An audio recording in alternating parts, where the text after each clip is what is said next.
What if you don't actually have to bring that many things to school? What if most of the things you bring doesn't actually help you with school? What if all you need are 3 things?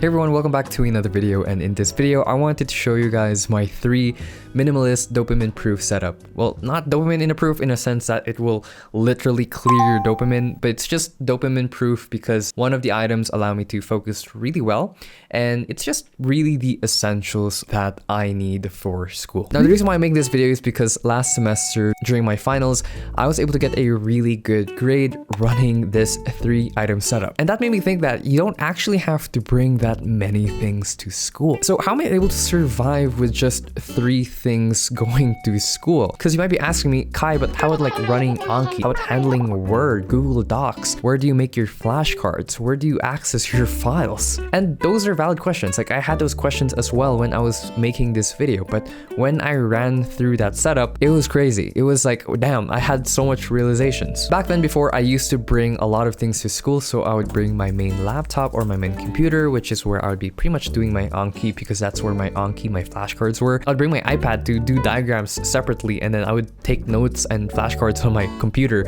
And then I would even bring stuff like physical notebooks, my camera, my journal, like so many things that are so unnecessary. Damn. And you know what's ironic? During the time where I brought all the stuff, I performed worse in school. Because I brought so much to school, I was always juggling between certain study techniques and just certain apps and documents. At one point, I was typing on my laptop and I was encoding flashcards, and then I would switch to my iPad and I would be doing like this mind maps thing, and then I would switch to my notebook because I was worried about, losing my notes. So I would make like physical notes. It was just, oh my god, like what the heck am I doing? Because of that, I spent most of my study blocks just switching devices and just, like changing study techniques instead of just actually studying. So for the past week and for the past semester, I switched gears and I told myself, fuck it. So I removed 90% of my gear and I just brought 3 things. First, being my iPad. Listen, I know. Listen, baby, I know. Now, yes, I know. What's a computer? Now, you may be asking me, like, how the heck are you just using an iPad? Obviously, Anki, you can't create flashcards that well on your iPad. Anki is only available on your computer. How do you manage to access Google Documents? How do you access school files and everything? Like, how the heck do you do everything on the iPad? Well, I'm not actually here to tell you that the iPad can actually do those things. I'm not here to advertise that this is the way to go. But what if I told you that you don't actually need to use stuff like Anki or like the stuff on your computer in school? Most of the time when you're in school, you're actually trying to listen to the teacher. You're trying to listen to a lecture. And the thing about active recall or spaced repetition or all those really good study techniques is that you don't need applications to use that. You don't need Anki to practice active recall. You don't need Anki to practice spaced repetition. You don't need those applications to apply those techniques. You can literally do those things with a pen and paper. So in this next few minutes, I'll show you guys my exact minimal note-taking system that I was using to get a really high score in my exam. And this note-taking system is called the Cornell note-taking system. Invented in 1950s by Cornell University professor Walter Pauk. I don't know how to pronounce his name. Let me search it real quick.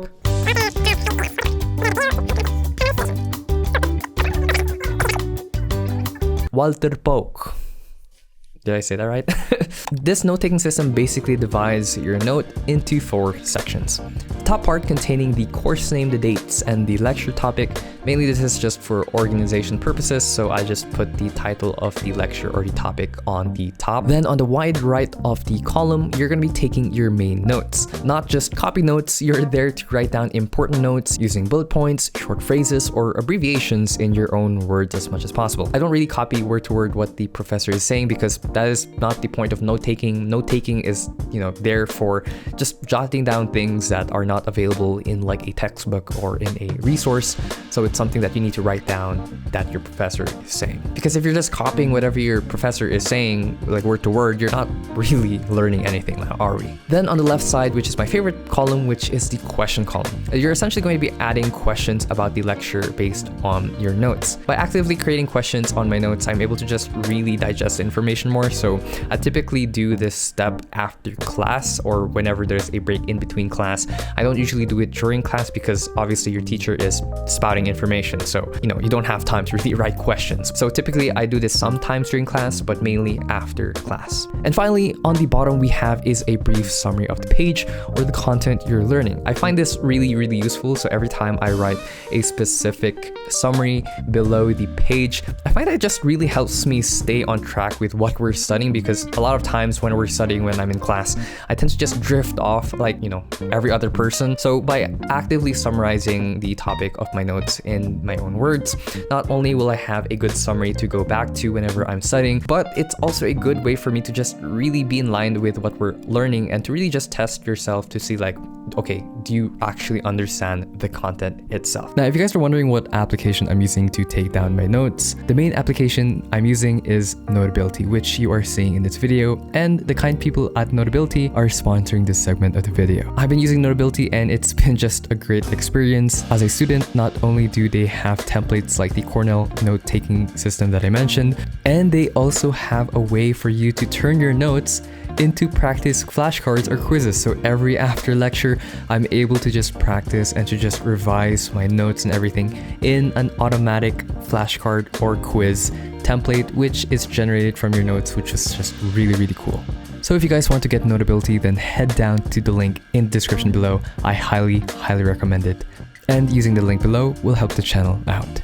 This exact note-taking system is what I've been using that got me a really high score during my exams, and it kind of made me realize one thing.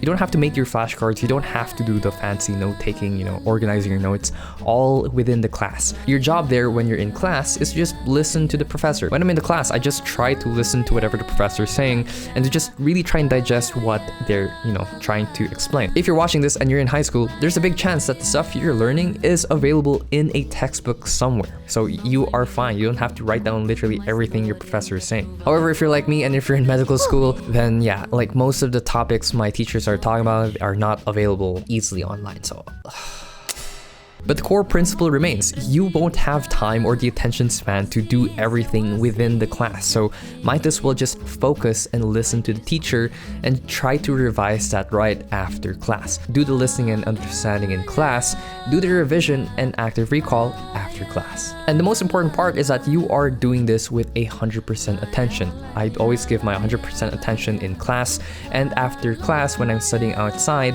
I always give my 100% attention as well, which brings me to the next device which allows me to unlock that 100% attention, which is...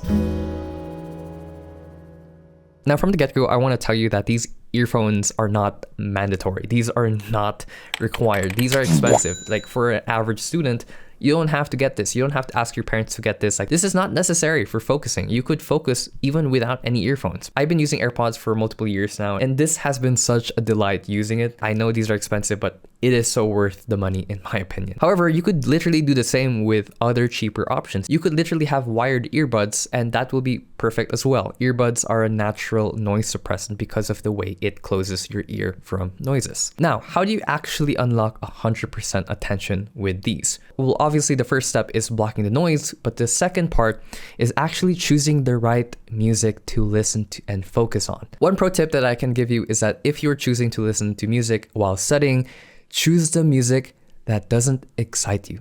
There are mainly two categories of music out there. There is the music that makes you emotional, that makes you excited, makes you sad, basically invokes some kinds of emotion inside of you. That is the music we want to avoid while studying because our goal is to stay in an emotionally stable state. You don't want to be excited while studying because then it will make studying and focusing harder. The other type of music is the type of music that makes you calm and just makes you calm and stable. And that is a music that you want to study with. Personally, for me, I listen to jazz. I love jazz, or I would listen to those frequency playlists where they play a specific frequency. There's a lot on YouTube. There's a lot, on Spotify. Although I don't really use Spotify anymore because I don't, support their practices on paying out with musicians. That's a whole nother topic. But I switched to Apple Music, and they also have playlists like that as well.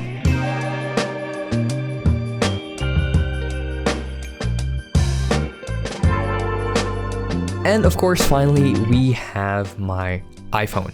That's it, just 3 items, and the third being my phone. Obviously, I can't go out with my phone. Unfortunately, we are at an age where we have to bring our phone outside. It's just a necessary thing to bring out. And so, obviously, I gotta bring my phone. Recently, I made a video on how to make this a dopamine-proof phone, so I highly recommend watching that. But if you're lazy to watch, I just did 2 things. The first thing, I removed Face Unlock, so every time you open the phone, you have to open it through the password, which makes you not able to access the phone easily. The other thing that I did is I added app timers, so every time I open a specific app, a timer will show up giving me a prompt, making me think, okay, do I have to use my phone right now? Maybe not. Now, just because I'm using 3 devices doesn't necessarily mean that you have to as well. And the main takeaway that I want you guys to take away from this video is that I don't want you to copy my setup just because I recommend it, but I just want to make this video to show you guys that you don't actually need all those fancy gadgets to study. Like literally just a tablet or even a notebook is fine. Like I showed you this note-taking system that you could actually do on pen and paper. Practically just a notebook and a pen is enough for school. It just so happens that we are at an age where we have technology to help us with studying, but at the end of the day, just a few gadgets are fine. Anyway, I hope you guys enjoy today's video. I hope you guys like this new lighting setup that I have. I'm gonna be real with you guys. I do miss making the tech videos. I do miss making the aesthetic videos. So we're bringing it back, baby. Like I've felt so happy filming all of those shots. You know, I was like, damn, this looks great, especially with the lighting and everything. So I'm just really excited and I'm just really happy to bring back tech videos and everything. I've been making a lot of academic videos, which I will still be making, but I do have this also love for making like tech productivity videos. So yeah, there's that. Anyway, I hope you guys enjoyed today's video. I've been releasing vlogs on my second channel consistently now, so if you guys want to check a behind the scenes of how my life goes, you can go check it out at Kai Day as well.